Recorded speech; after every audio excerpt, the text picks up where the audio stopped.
Welcome बच्चों, Satish classes में आपका स्वागत है। जैसे कि आप देख पा रहे हैं, आज हम क्लास 9th की एक्सरसाइज 10.1 प्रारंभ करने जा रहे हैं। जैसा कि रिक्त स्थान में दिया हुआ है, खाली स्थान भरिए। तो इसमें कह रहा है कि वृत्त का केंद्र वृत्त के में स्थिर होता है। अब इसमें देखिए 2 पॉइंट दिए हैं, अभिर्भाग या अभियंतर। अब आपको ये पता होना चाहिए, अभिर्भाग का मतलब होता है बाहर की तरफ और अभ्यंतर का मतलब होता है अंदर की तरफ। तो वृत्त का केंद्र, सभी जानते हैं कि वृत्त का केंद्र वृत्त के अंदर होता है, तो इसमें अभ्यंतर भरा जाएगा। दूसरा देखिए, एक बिंदु जिसकी वृत्त के केंद्र से दूरी त्रिज्या से अधिक हो, वृत्त के बहिर्भाग या अभ्यंतर। आप सभी को पता होना चाहिए कि अगर किसी भी वृत्त के केंद्र से कोई पॉइंट दिया हो, अगर वो वृत्त के केंद्र से त्रिज्या की दूरी के बराबर हो, यानी त्रिज्या के बराबर हो, यानी बिंदु के वृत्त के केंद्र से बिंदु की दूरी अगर त्रिज्या के बराबर है तो वो अंदर में स्थिर होगा, वृत्त के अंदर स्थित होगा, नहीं तो वो वृत्त के बाहर होगा। अर्थात अगर किसी बिंदु की दूरी वृत्त के केंद्र से त्रिज्या से ज़्यादा है, वृत्त की त्रिज्या से ज़्यादा है, तो वो वृत्त के बाहर स्थित होगा।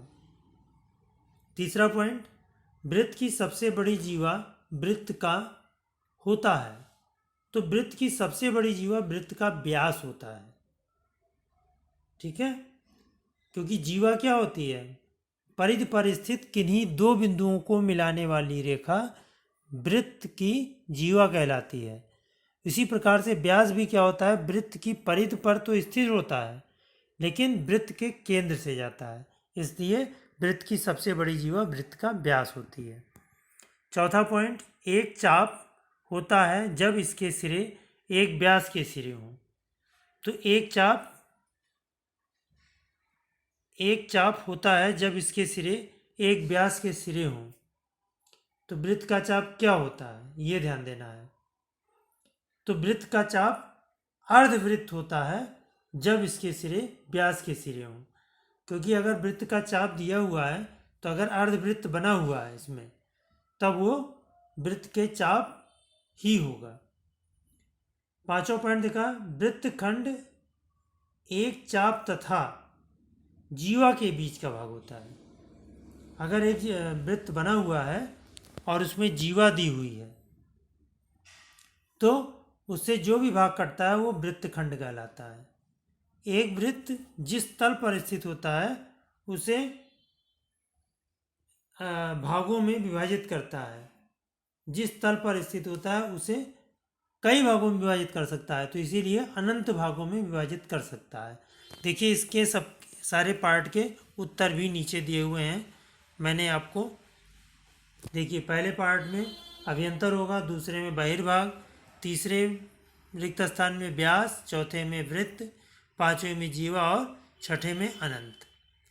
अब देखिए दूसरा प्रश्न, लिखिए सत्य और असत्य और कारण भी बताइए। कह रहा, वृत्त केंद्र को वृत्त पर किसी बिंदु से मिलाने वाली रेखाखंड वृत्त की त्रिज्या होती है।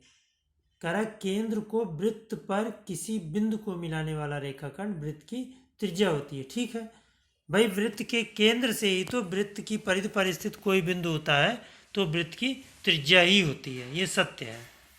दूसरा कह रहा है, एक वृत्त में समान लंबाई की परिमित जीवाएं होती हैं, ये भी सत्य है। एक समान लंबाई की जितनी मन चाहे उतनी जीवा हम खींच सकते हैं।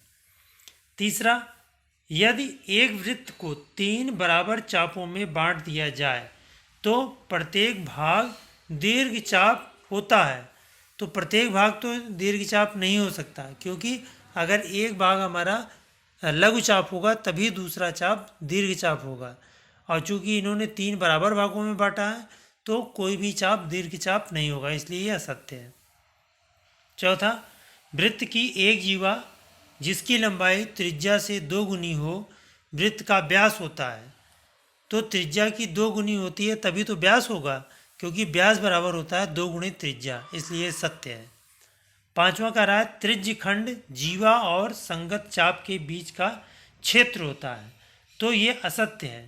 जो त्रिज्य खंड होता है वो त्रिज्या और संगत चाप के बीच का क्षेत्र होता है, त्रिज्या होनी चाहिए, जीवा नहीं।